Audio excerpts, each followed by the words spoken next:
Hello students, welcome back to Hindi mirror channel. सभी students का Hindi mirror पर फिर से स्वागत है। अभी जो कंटेंट लेकर आए हैं, जैसे कि आपको दिखाई दे रहा है, बीए थर्ड ईयर का ये कंटेंट है और आपका पॉलिटिकल साइंस का जो पेपर होने वाला है कल। आज सभी स्टूडेंट्स का एनवायरनमेंट का पेपर है जो पोस्टपोन्ड हो गए थे। 18-19 उनकी डेट रखी गई थी। आज सभी का एनवायरनमेंट का पेपर है। कुछ स्टूडेंट्स डाउटफुल थे कि पेपर होगा या नहीं होगा, तो हमने कहा था कि फ़ाइनल है, 18 और 19 डेट फाइनल है। तो कल का पेपर भी चाहे बारिश हो चाहे कुछ हो, आपका पेपर पोस्टपोन नहीं होगा, पेपर ज़रूर होगा। तो ध्यान रखिएगा इस चीज़ का। कल अपने पेपर को टाइम से देने पहुंचिएगा आप लोग। तो चलिए बने रहिए हिंदी मिरर के साथ। क्वेश्चन बैंक आप तक पहुंच चुका था और कुछ इंपॉर्टेंट क्वेश्चंस भी आप तक पहुंचा दिए गए थे। अब ये पीडीएफ जो है ये 78 पेज की पीडीएफ है। इसमें मैंने सारे क्वेश्चन जितने भी इम्पोर्टेंट हैं वो आपके लिए हैं। तो चलिए देख लेते हैं। कुछ के आप स्क्रीनशॉट लेते भी चलना, जो आंसर आपको लगेगा आपके पास नहीं है तो उसका स्क्रीनशॉट आप ले सकते हो। क्वेश्चंस तो मैं बताऊंगी ही सारे। तो चलिए, वीडियो शुरू हो चुकी है और यहाँ पर आपको क्या करना है, एक छोटा सा लाइक करना है और सब्सक्राइब करना है साथ में, और क्या करना है, शेयर करना है सभी स्टूडेंट्स को। ये लास्ट वीडियो में मैंने क्वेश्चंस आपको बताया था कि इसको कर लीजिए, ठीक है। जो बता चुकी हूँ उनको रिपीट नहीं करेंगे। ये वाला क्वेश्चंस भी आपको बताया था। अंतर्राष्ट्रीय राजनीति तथा अंतर्राष्ट्रीय संबंधों में अंतर बताना है। ये पहले जो पेपर थे वो थोड़ा सीक्वेंस से नहीं थे, अब के जो पेपर हैं वो सारे सीक्वेंस से लगाकर आपके लिए लेकर आए हैं। तो चलिए देखते रहिए, स्क्रीनशॉट लेते रहिए। अब यहाँ पर जो आपका पेज नंबर, यहाँ राष्ट्रीय शक्ति से क्या अभिप्राय है, इसकी विशेषताएं बताइए। तो बहुत इम्पोर्टेंट क्वेश्चन है, इसको ज़रूर तैयार कीजिएगा, ठीक है। लास्ट टाइम भी मैंने आपको बताया था, ठीक है। आगे क्वेश्चंस हम ले रहे हैं आपका, राष्ट्रीय एवं अंतर्राष्ट्रीय राजनीति में अंतर बताइए। बहुत अच्छा प्रश्न है। विदेश नीति निर्धारण में जनमत का क्या महत्व है। नेक्स्ट क्वेश्चन पर चलते हैं। विदेश नीति के निर्धारक तत्व अथवा कारक क्या हैं। फिर इसके बाद है आपका नेक्स्ट क्वेश्चन, राष्ट्रहित से आप क्या समझते हैं। राष्ट्रहित का अर्थ यहाँ पर देख सकते हैं, राष्ट्रहित का क्या अर्थ दिया गया है। यहाँ पर जो है बालसिबरी ने कहा है कि इसके 3 अर्थ बताए हैं कि भविष्य में प्राप्त ऐसे आदर्श लक्ष्य जिन्हें कोई राष्ट्र अपनी विदेश नीति के माध्यम से प्राप्त करना चाहता है। इस अर्थ को सूचित करने के लिए अधिक उपयुक्त शब्द के अभाव में राष्ट्रहित का आदर्शपरक नागरिक धारण कहा जा सकता है। तो कहने का मतलब ये है इसमें कि जो भी भविष्य में राष्ट्र के हित के लिए जो बातें सोचते हैं विदेश नीति से संबंधित, तो वो सब क्या है, एक राष्ट्रीय हित है, ठीक है। और दूसरा इसका अर्थ हम कह सकते हैं कि राष्ट्रहित का दूसरा अर्थ यथार्थ परक से हो सकता है। इन नीतियों का जो आभास होता है जिसका अनुगमन कोई राष्ट्र प्रत्यक्ष व्यवहार में करता है। इस प्रकार ये जो हित है उपयुक्त, पहला अर्थ राष्ट्र की सैद्धांतिक स्थिति और दूसरा अर्थ उसका व्यावहारिक स्थिति का घोतक है।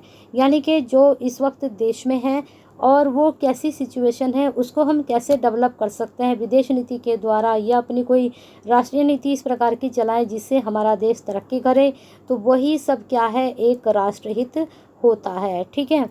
चलिए आगे चलते हैं। फिर तीसरा अर्थ दिया गया है। फिर यहाँ पर आगे चलते हैं। यहाँ पर आपका राष्ट्रहितों की पूर्ति का साधन कौन कौन से है। संघर्ष के जन्मदाता, फिर एकता का साधन होना चाहिए। शीत युद्ध की समाप्ति के कारणों का उल्लेख कीजिए। तो जो शीत युद्ध हुआ है उसकी समाप्ति के क्या कारण रहे हैं, ये प्रश्न भी बहुत इम्पोर्टेंट आपके लिए जाने वाला है। नेक्स्ट है आपका, चलते हैं देखते हैं दूसरा क्वेश्चन क्या जा रहा है। दूसरा क्वेश्चन है, शीत युद्ध से आप क्या समझते हैं। अब देखिए, शीत युद्ध के समाप्ति के कारण पूछे गए और शीत युद्ध का क्या अर्थ है। तो 2 क्वेश्चन आप तक पहुंच चुके हैं, दोनों की तैयारी आप कर लेना। प्रीवियस क्वेश्चन पेपर आप देखना, वहां पर शीत युद्ध से 3 से 4 क्वेश्चंस बने हैं। राष्ट्रीय हित के प्रकारों के बारे में बताना है। राष्ट्रीय हित के कौन कौन से प्रकार हैं इसके बारे में आपको यहाँ पर बताना है। चलते हैं आगे। फिर है शक्ति संतुलन की स्थापना के तरीकों का वर्णन कीजिए, ठीक है, और इसके उपाय भी बताने हैं। विदेश नीति के प्रमुख निर्धारक तत्व कौन कौन से हैं, इनका वर्णन कीजिए। चलते हैं आगे। ज़्यादा हमारा मोटो जो है वो क्वेश्चंस को लेकर है, क्योंकि आंसर तो कहीं ना कहीं से आप अरेंज कर ही लेते हैं। आंसर तो आपको जो है सैम्पल पेपर मोस्टली सभी स्टूडेंट्स लेते ही हैं, उसमें से देख सकते हैं। बाकी आपने नोट्स तैयार किए होंगे या फिर गूगल से आप इसके आंसर उठा सकते हो।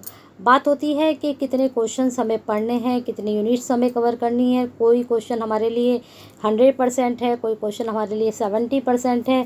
तो वो चीज़ें आपको हिंदी मिरर की तरफ से मिलती हैं। तो जल्दी से इतनी बेनिफिशियल वीडियो के लिए एक लाइक तो बनता है। शुरू हो चुकी है वीडियो और आप काफ़ी देख भी चुके हो, निकल चुकी है आधी से ज़्यादा, तो लाइक करते रहिए और शेयर करते रहिए साथ के साथ।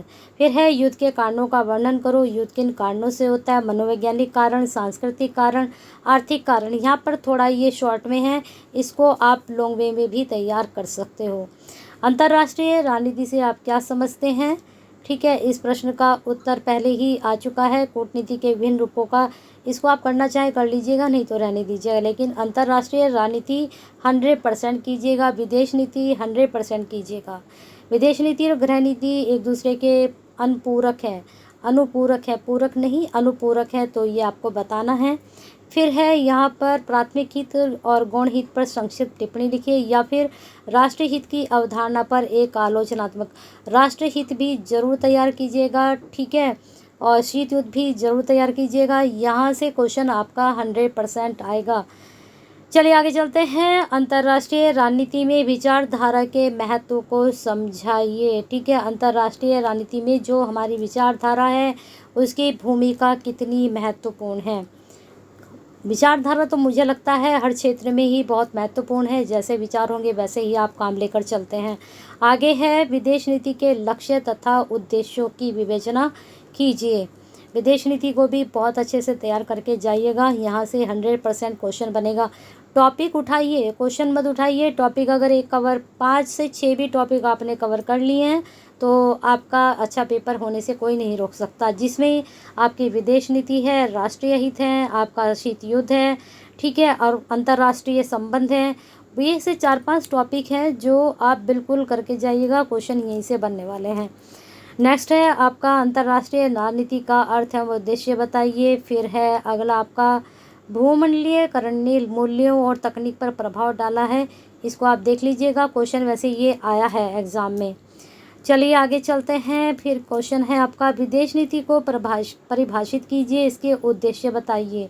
ठीक है, विदेश नीति का सारा कंटेंट आप तक पहुंच गया है, तो इसको बहुत अच्छे से तैयार कर लीजिएगा। अभी तो पेज नंबर हम 27 पर ही पहुंचे हैं। जल्दी जल्दी मैं स्क्रॉल करती हूँ, सिर्फ क्वेश्चन ही बताती हूँ, ठीक है। चलते हैं। शक्ति अंतर्राष्ट्रीय राजनीति का साधन है या साध्य है? टिप्पणी लिखिए। अच्छा प्रश्न है, बन सकता है एग्जाम में। इसके बाद है आपका, क्योंकि ये 78 पेज की आपकी PDF है तो थोड़ा जल्दी स्क्रॉल करते हैं।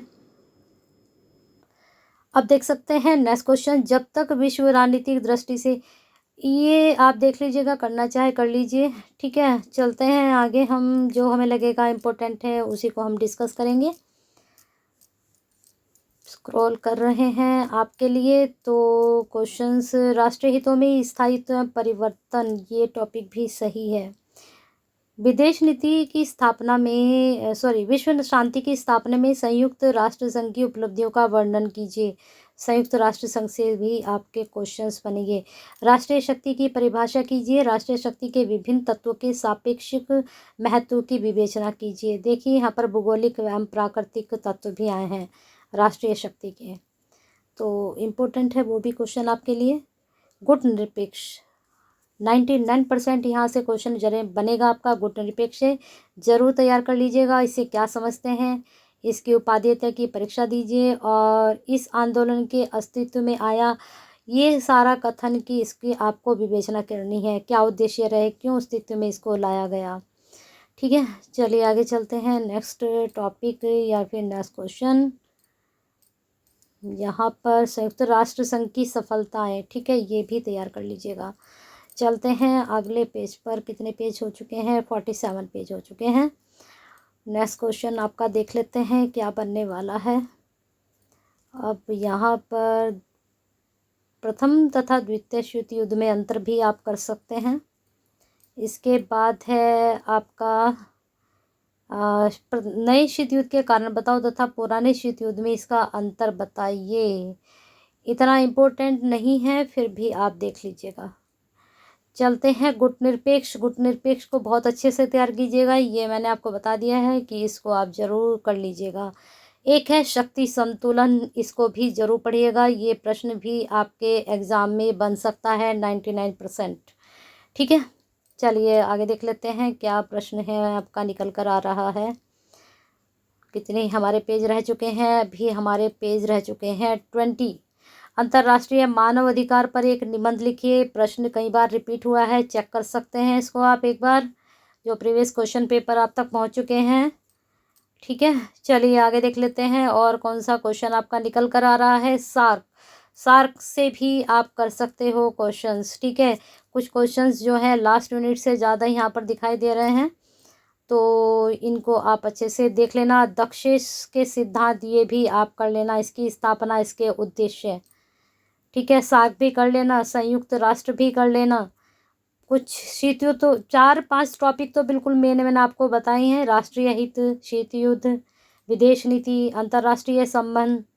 ठीक है, ये तो करने ही करने हैं आपको। बाकी ये सार्क कर लीजिएगा, संयुक्त राष्ट्र कर लीजिएगा, गुट निरपेक्ष कर लीजिए। तो थे 6 से 7 ये टॉपिक ऐसे हैं कि यहाँ से शॉर्ट लॉन्ग किसी भी तरह के क्वेश्चंस आपसे पूछे जा सकते हैं। ठीक है, चलिए बने रहिए हिंदी वीडियो के साथ। लाइक कर दीजिए फटाफट जिसने लाइक नहीं किया है अब तक, और शेयर भी कर दीजिए जल्दी से अपने फ्रेंड सर्कल को, क्योंकि अब टाइम बहुत कम है और आपकी तैयारी मुझे लगता है लगभग पूरी हो चुकी होगी। अगर कुछ कमी रह गई है तो उसको यहाँ से आप पूरा कर सकते हैं। यहाँ MCQs आ चुके हैं, MCQs भी आप देख लीजिए अगर जिस स्टूडेंट्स को देखने हैं। आंसर तो इनके शायद ही आपको मिल पाए, बस ये 4 से 5 क्वेश्चंस थे। तो बने रहिए हिंदी वीडियो के साथ, लाइक शेयर के साथ, और कमेंट्स बॉक्स में अपने कमेंट ज़रूर भेजिएगा, फीडबैक ज़रूर सेंड कीजिएगा, क्योंकि आपका लास्ट ईयर है और रिजल्ट आने तक इंतज़ार कीजिएगा। हिंदी वीडियो से जुड़े रहिएगा, छोड़कर नहीं जाइएगा। 3 साल का साथ रहा है तो अब मत छोड़िएगा, सब्सक्राइब के साथ हमेशा बने रहिएगा।